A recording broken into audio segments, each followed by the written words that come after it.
We want to turn back to our top story. At least 17 people are dead after the worst mass shooting in Canada.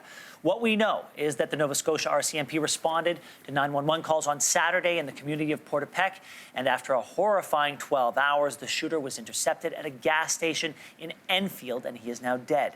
Joining me now is CTV's public safety analyst, Chris Lewis. Chris, great to get your insights on this morning. We know this investigation is just getting started, and there are, according to RCMP, multiple crime scenes. Talk to us about what the RCMP will be doing today, and how do you begin an investigation like this?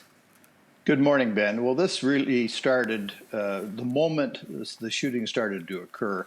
The RCMP were in a position where they're trying to protect scenes and protect life. Ultimately, so many lives are lost. It's so tragic. But as time went on, they had to continue to protect scenes. And of course, it's stretched over 100 kilometers or more. So you've got multiple scenes, multiple people injured and killed. The scenes include where any shooting occurred whatsoever, where he squished cars, where he torched cars, where he may have burned buildings, and on and on. So this is huge. Normally, a shooting like this happens at one location, either on a street in a city or in one building, etc. But this is something like we've never seen before. But thankfully, the RCMP is so big and they have so many resources that they're able to handle something like this, but still requires a amount of resources and coordination that's difficult to even comprehend. Chris, we hear that the suspect at one point may have been wearing a uniform, driving a car made to look like an RCMP vehicle. What does that tell you about the suspect? Well, pure evil, Ben, absolutely evil like we have never seen in Canada. And then as well, the planning and deliberation that went into that, to have a car that's mocked up to look like a Mountie car, to have an RCMP uniform, obviously with the intent of doing something awful, and he did.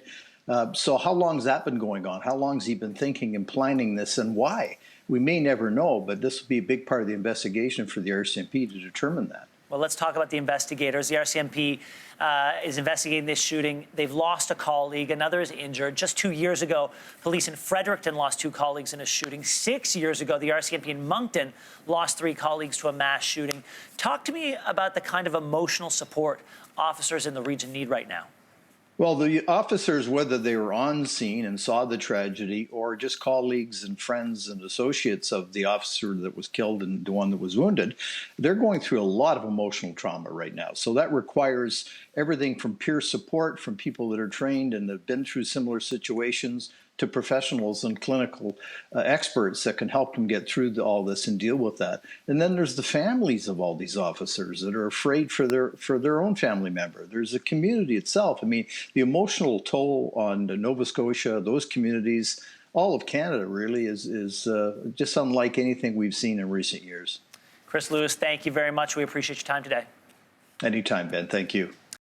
Thanks for watching. If you like this, be sure to subscribe here. And you can check out more Your Morning videos right here.